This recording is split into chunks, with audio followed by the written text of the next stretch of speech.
నేను వచ్చేసిన ఈ వారంలో జరిగిన ముచ్చట్లన్నీ ఒక్కొక్కటి అలా చెప్పుకుందాము. చలో పారిగా ధూమ్ధామ్ ముచ్చట powered by the sleep company. ఇక ముచ్చట్లు షూరు. ఇక నేను సపోర్ట్ చేయక ఒక యూట్యూబ్ ఛానల్ అన్న పెట్టుకుంటా పోరి. మంచిగా వీడియోలకు వీడియోలు, పేరుకు పేరు, పైసలకు పైసలు, అవి కూడా లక్షల రూపాయలు. మళ్ళా లారీ డ్రైవర్ యూట్యూబ్ ఛానల్తోని లక్షలు సంపాదించగలేంది మనతోని కాదా? మనమేమన్నా తక్కువనా? ఏమంటారు వాళ్ళ? అంతేనా కాదా? ఏమైందవ్వా నీకు? నీ మీదట్లా మళ్ళేం మెసులుతుంది? యూట్యూబ్ అంటున్నావు, లక్షల రూపాయలు అంటున్నావు అని కారెడ్డ వాడారు. కారెడ్డం కాదులా, నిజాలే. అగో గీ డ్రైవర్ అన్న చూడుర్రి, జీవిత కాలమంతా రెక్కలు ముక్కలు చేసి సంపాదించే పైకమంతా ఒక్క నెలలనే కమాయించిండు. అగో ఇగో గీ లారీ డ్రైవర్ అన్నని చూడుండ్రోల్లా. అసలు లారీ డ్రైవర్ జీవితం ఎట్లుంటదోల్లా?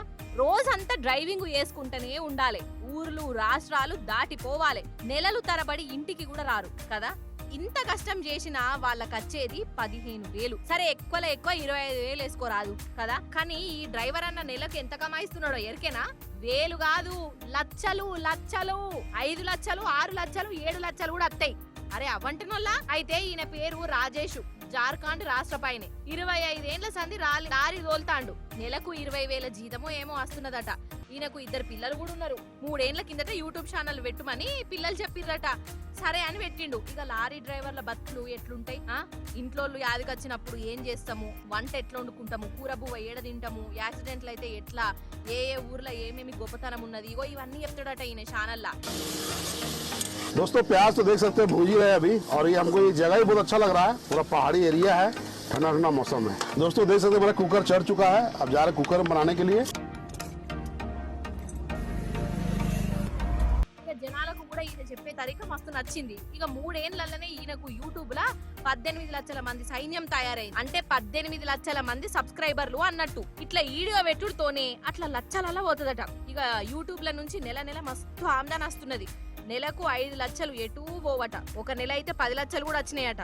చూడు ఇక ఎప్పు కథ. అంటే 25 ఏండ్లు లారీ తోలినా చూడని పైసలు ఒక్క నెలలనే చూసిండు అన్నట్టినే. నిజంగా గ్రేట్ కదా. నాకు చదివే రాదాయే, నా ముఖం ఎవడు చూస్తాడు, నా బతుకుకు జనాలు ఏమక్కెరా, నా తలరాత గింతే అని అనుకోలే. మనసు పెట్టి యూట్యూబ్ ఛానల్లా ఈయన సొంత ముచ్చట్లే చెప్పిండు. అందుకే జనాల మనసులను గెలుచుకొని ఇగో ఇప్పుడు లక్షలు కమాయిస్తున్నాడు. లక్షాధికారైనా ఈయనకు తిండి పెట్టినా డ్రైవింగ్ పని మాత్రం ఇడిచిపెట్టాడట కూడా. అసలు నన్ను అడిగితే కొత్తగా యూట్యూబ్ ఛానల్ పెట్టాలని అనుకునేటోళ్లకు యూట్యూబ్ తోని మనసులో ఉన్న ముచ్చట్లు చెప్దామనుకోని నామోషితోని వెనక ముందు అయ్యేటోళ్లకు ఇగో ఈ డ్రైవర్ అన్ననే ఆదర్శం పోండ్రిగా.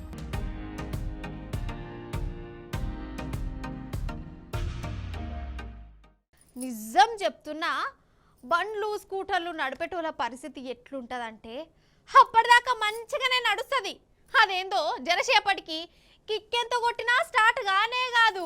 బండిని ఇటు వంచా అటు వంచా, చౌకులు గుంజా, ఓ పెద్ద కథ. మొసచ్చేదాకా కిక్కు కొట్టవలసి వస్తుంది. ఇక ఇంకా కొన్ని బండ్లు ఎట్లుంటాయంటే వాటికి ఎన్ని మట్ల రిపేర్ చేసినా తాపుకోసారి ఏదో ఒక రిపేర్ అత్తనే ఉంటుంది. అసలు బండి ఉండడేందో కానీ దాంతో పెద్ద దిమాగ్ ఖరాబ్ కాతుంటుందోల్లా. ఎంత టెన్షన్ చేస్తుందంటే ఈ బండ్లు రిపేర్లకు వచ్చి మనుషులను సైకో లెక్క కూడా మారుస్తాయి కావచ్చు. గట్లనే అనిపిస్తుంది నాకు. ఇప్పుడు బండి ముచ్చట్లు ఎందుకు తీసినా అంటే ఒక అన్న ఉన్నాడోల్లా, ఆయననే మస్తు ఖాయిష్తోని ఒక స్కూటర్ కొన్నాడు. ఆ టెన్కి అసలు సినిమా కనబడి ఆ బండికి ఎట్లా సన్మానం చేస్తుండో చూడాలి మీరు. ఆహా ఓహో ఆగ చూడురల్లా.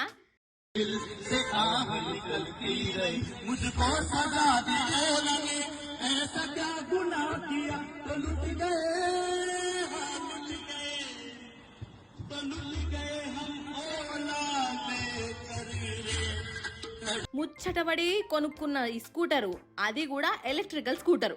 అగో దానికి దండేసి చక్రాల బండి మీద తీసుకొస్తున్నాడు. ఎందుకంటారా, ఈ స్కూటర్ను మొన్ననే కొన్నాడట నొల్లా. కానీ కొన్నప్పటి సంది దిమాగ్ ఖరాబు, పైసలు ఖరాబు ఎత్తాంది. తాపకోపారి రిపేర్ల ఖర్చుడట. అమ్మిన షోరూమ్ వాళ్ళకి చెప్తేనేమో వాళ్ళు పట్టించుకునుడే లేదు. అందుకే ఇక ఈ స్కూటర్ను శవాన్ని సింగారించినట్టు సింగారించి దానికి ఆఖరి కార్యం చేసే ఈ గురం పెట్టుకున్నాడు. ఈ స్కూటర్ను అమ్మిన షోరూమ్ కాడికే ఊరేగింపుగా పట్టుకొచ్చి దీనికి దినాలు చేసిండోల్లా ఇట్లా పాటలు పాడుకుంటా. ఆగో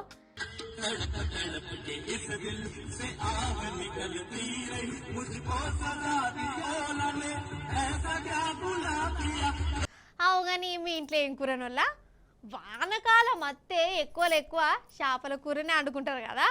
చేపలల్లా తీరొక్క రకాలు ఉంటాయి. రవ్వలు, బుడ్డవరకలు, బొచ్చెలు, కొర్రమట్టలు, బంగారు తీగలు. సరే, ఇప్పుడు చేపల ముచ్చట ఎందుకు తీసినా అంటే మీరు ఇదివరకు ఎన్నడూ కూడా చూడని ఈనని ఒక చేప ముచ్చట నేను చెప్తా. ఆ చేపను చూస్తే మీకు చక్కెరచ్చుడు పక్క. అందుకే ఎందుకన్నా మంచిది జరన్ని మంచినీళ్ళ గిలాసా దగ్గర పెట్టుకొని ముచ్చట చూడుర్రి. అయ్ విమానమా? కొంపదీసి జేసీబీని గిట్లా గుద్దుకున్నదా ఏంది? అవో గట్లనే కనబడుతున్నది కదా. అది విమానం కాదని మీకు తెలుసు, నాకు తెలుసు. మరేంటిదంటే శాప టేకు శాపనట. గా ఆంధ్రాల కోనసీమ అంబేద్కర్ జిల్లా అంతర్వేది దగ్గరనుల్లా సముద్రంలో ఇగో ఈ శాప చిక్కింది. ఫస్ట్ వలల పడ్డదట. ఎంత గుంజినా అత్తలేదు. చూసే వరకు పెద్ద శాప ఉన్నది. ఇక దీన్ని తాళ్ళు గీళ్ళు కట్టి 30 మంది కష్టపడ్డరు బయటికి తెచ్చుకునేందుకు. కానీ అది అస్సలు రాలేదు. అంత వజన్ ఉన్నది అన్నట్టు. ఇక లాస్ట్కు జేసీబీని తీసుకొచ్చి ఇగో గిట్లా బయటికి తీసిరోల్లా. అగ చూడవు ఎట్లున్నదో శాప.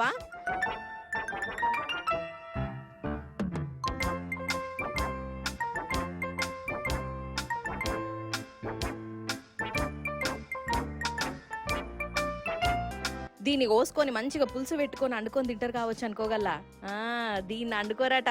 ఈ చేపను ఆఫ్రికాకు పంపుతారు. ఈ చేప పెయ్యి మీద ఉన్న పువ్వులున్నాయి చూడురుల్లా, గదేనోల్లా గీసింకలు. ఈ పువ్వులకు బయట దేశాలల్లో మస్తు డిమాండ్ ఉన్నది.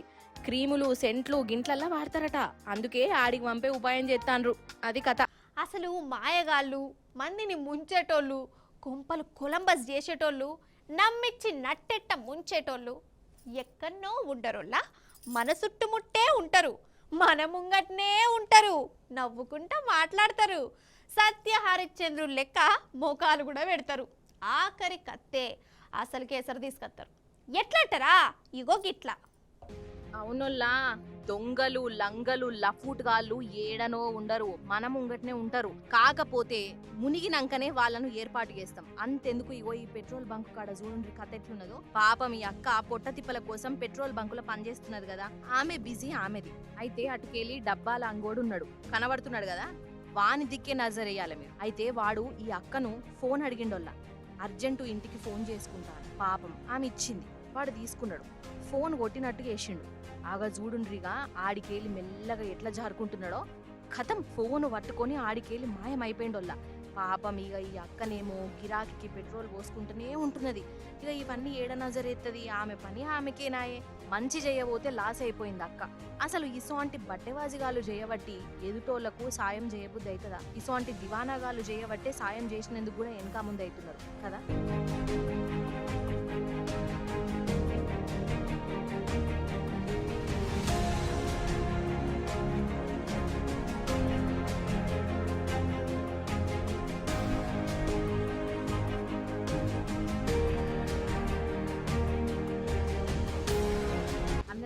ఇంకో పెట్రోల్ బంక్ కాడికి రానురోల్లా. ఇది ఆంధ్రాలనోళ్ళు. ఇగో ఈడ ఒక కారోడు పెట్రోల్ నింపుకుంటున్నాడు కదా.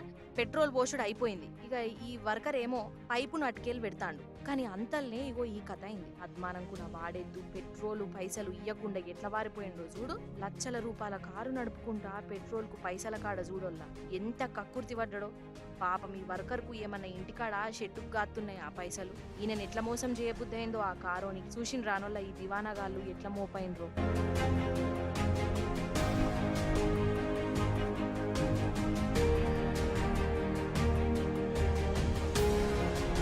మన ఆడోళ్లకు చీరల మీద, బంగారం మీద బాగా పాయరం ఉంటుంది కదా.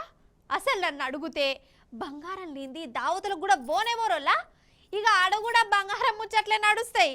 అబ్బా, ఈ నక్లీస్ ఎన్ని తులాలు, కమ్మలు బుట్టాలు ఏడ చేయించినావు, బిడ్డకు ఏ పాటు బంగారం పెడుతున్నావు, ఇట్లనే ఉంటుంది కథ. కానీ ఆడోళ్ళకే కాదులా, మొగోళ్ళకు కూడా మనకంటే ఎక్కువ బంగారం మీద కొట్టుకుంటుంది. అయితే ముచ్చట ఏంటంటే తిరుమల ఎంకన్న కాడికి మొన్న బంగారు కొండలు వచ్చినాయోళ్ళ. బంగారు కొండలు అరే అవంటే అగో చూడురు మీరే. ఆహా, అగో మహానుభావులు, వీళ్ళ పెయ్యి మీద చూసిరా అంతా బంగారమే. జర దగ్గరికి వెళ్ళి చూయించేనికి పుణ్యం ఉంటది. గీననైతే మెడకు ఏవో పైపులు తువ్వాలు చుట్టుకున్నట్టే బంగారం షైన్లు చుట్టుకున్నాడు.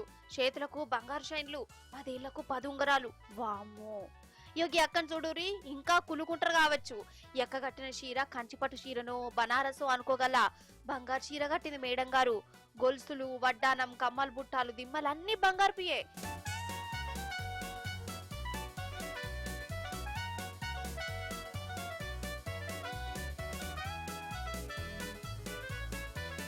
ఈమె ఈయన ఇంటామే పక్క పొంటైననేమో తమ్ముడు. వీళ్ళు పూణే నుంచి మన తిరుమల దర్శనానికి వచ్చిరు. పే మీద దగ్గర 25 కిలోల బంగారం వేసుకున్నారు. 25 తులాలంటేనే నాకు చక్కెర వచ్చినట్టయితది. అసోంటి 25 కిలోలంటే మాటలా? వామ్మో కదా. గిట్ల పేరిండ బంగారం వేసుకున్నత్తనే ఎంకన్నా దేవుడు దీవనార్తలు బాగిస్తాడని అనుకున్నారో ఏందో గాని బంగారం దుకాణాన్నే మోసుకొని వచ్చినట్టు కొడుతుంది. అన్నట్టు వీళ్ళు తిరుమలకు అచ్చుడు కూడా బంగారు పూత పూసిన కార్లనే వచ్చిరట. ఇక వీళ్ళని ఇట్లా చూసినాక జనాలు ఆగుతారా? సెల్ఫీల కోసం ఎగవాడే.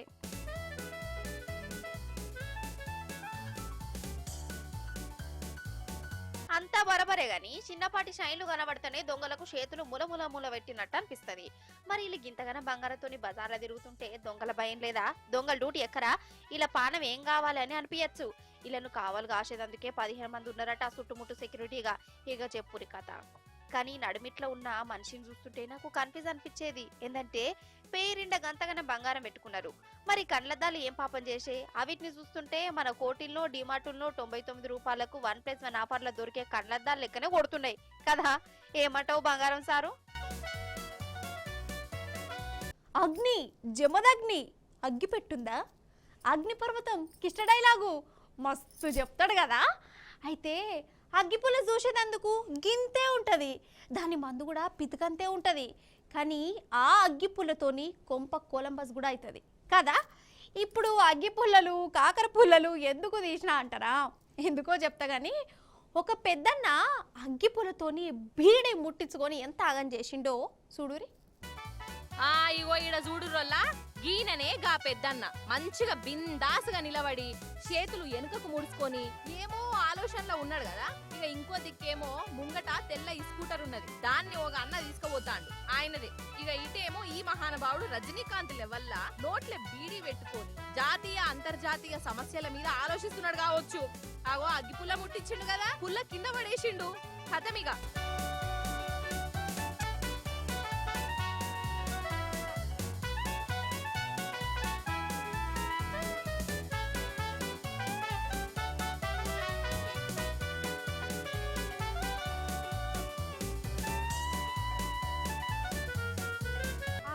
బిడ్డ వామ్మో ఎట్లా బగ్గుమన్నదో చూడు.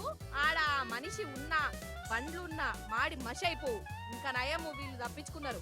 మరి గట్లెట్ల మంటలు వెళ్ళినాయి అని అంటే ఇగో ఈ బండిలకి వెళ్ళి పెట్రోల్ లీక్ అయినట్టున్నది వల్ల. అగో కింద ఉన్న చూడు, అవి నీళ్లు కావు పెట్రోలే. ఈ ముక్క ఈ బీడీ రాయుని తెలియదు కావచ్చు. పూర్తిసాతిగా అగ్గిపుల్ల ముట్టించి ఆ పుల్లను అందనే వేసిండు. కేల్కతం దుఃఖం బంద్. ఒకసారి ఆ పుల్ల ముట్టించిన ఆయన ముఖం చూడాలని ఉన్నదోల్లా. ముఖం ఎంత మషి మషి అయిపోయిందో. కథకున వాడెత్తు ఏడ పడితే ఆడ బీడీలు సిగరెట్ తాగుడు, ఏదో అత్తగారిల్లు అయినట్టు ఇష్టం వచ్చిన తీర్ల ఈశ్రేషుడు. ఇప్పుడు చూడు ఏమైందో. అసలైతే జనాలు తిరిగే జాగలల్లా ఇగో ఇట్లా తాగుడు అనేది నిషేధం.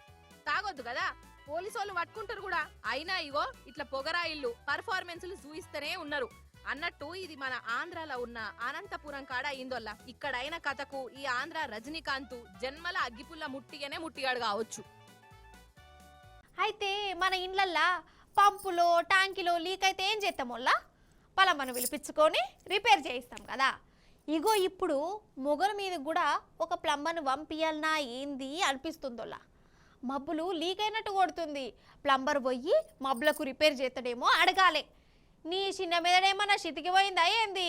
అంత పిస మాట్లాడుతున్నావు. మబ్బులకు ప్లంబర్ను పంపుడేంది, ఆడ రిపేర్లు చేసుడేంది అని అంటారా? మీరేమంటారు అనూరి. కానీ మన హైదరాబాద్లో ఒక ఇంటి ముంగట వానా వల్లప్ప చేసిన కథ చూడురి. వాన పడితే ఏం చేస్తాం వల్ల చెట్టు కిందికో ఇండ్లకో ఉరుకుతాం కదా తడవకుండా. అయితే హైదరాబాద్ మురాద్ నగర్ పోస్ట్ ఆఫీస్ లైన్లో కూడా వాన పడ్డదోలా. కానీ ఈ జనాలు ఇండ్లలో కురకలే, కొంచెం ముంగడికి పోయి నిల్చున్నారు తడవకుండా. అరే అవంటే అగు చూడురి మంచిగా.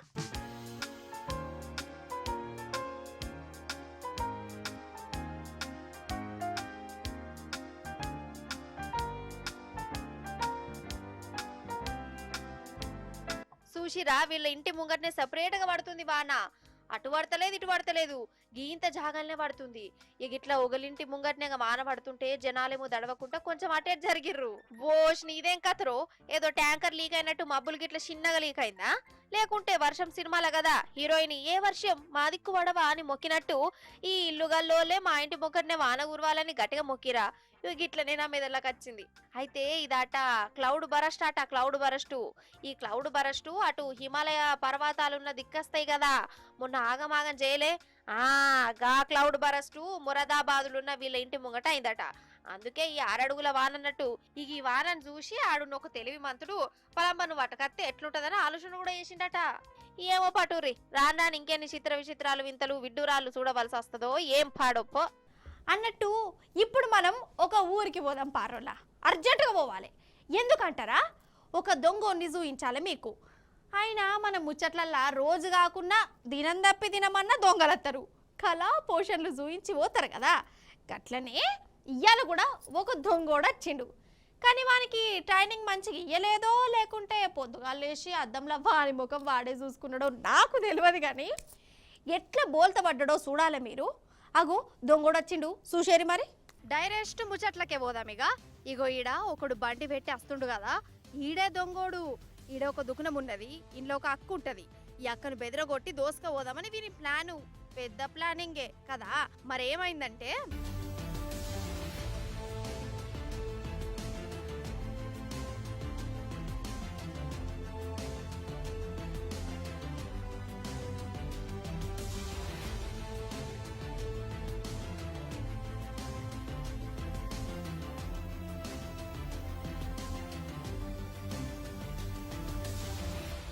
అది అట్లా తన్ను వాని దౌడల దగ్గర పడ.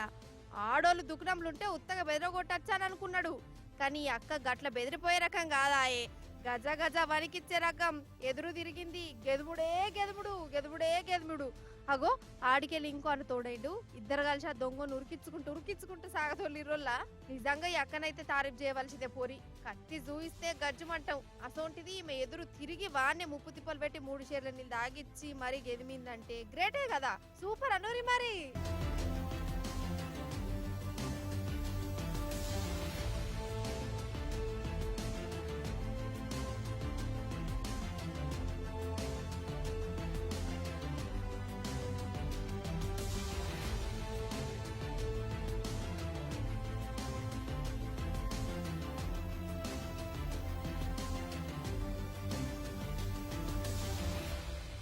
ఇప్పుడు వజ్రం ముచ్చట చెప్పుకుందాం.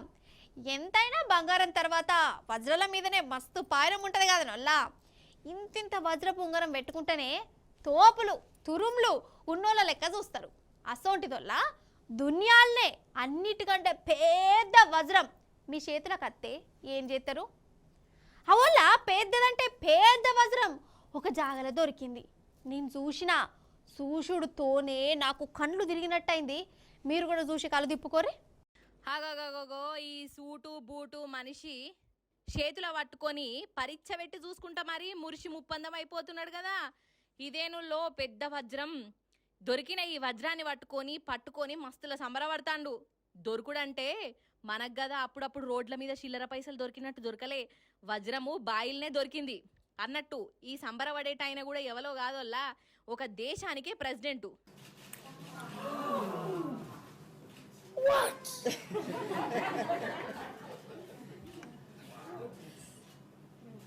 So this is the 2,492 carat stone. God is good. He's awesome. Okay. Yes. So, Your Excellency, you can. Yeah, I can see the look. It seems like there's some that are glued together. And Deputy PS, come. You mind this resource? ముచ్చటేంటిదంటే Botswana అనే దేశం ఉన్నది. ఆ దేశంలో బొగ్గు బాయిల లెక్క వజ్రాల బాయి ఉన్నది. ఆ బాయిని తవ్వంగా ఇగో ఈ వజ్రం దొరికిందోల్లా. దగ్గర 2500 క్యారెట్ల వజ్రం అట. ఇది ప్రపంచంలోనే పెద్ద వజ్రాలల్లా ఇది రెండోది. ఇక ఇంకేమున్నది, అక్కడి కార్మికులు ఈ వజ్రాన్ని తీసుకొచ్చి ప్రెసిడెంట్ సార్కే అప్పచెప్పిర్రు.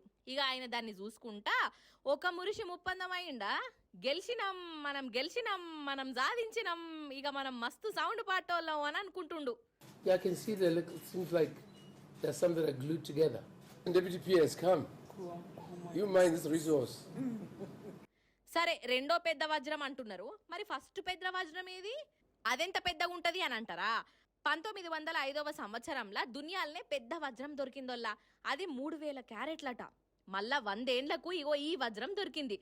దీనికి రెండో ప్లేసు. మీరు కూడా చూడుర్రి ఈ వజ్రాన్ని జరసేపు.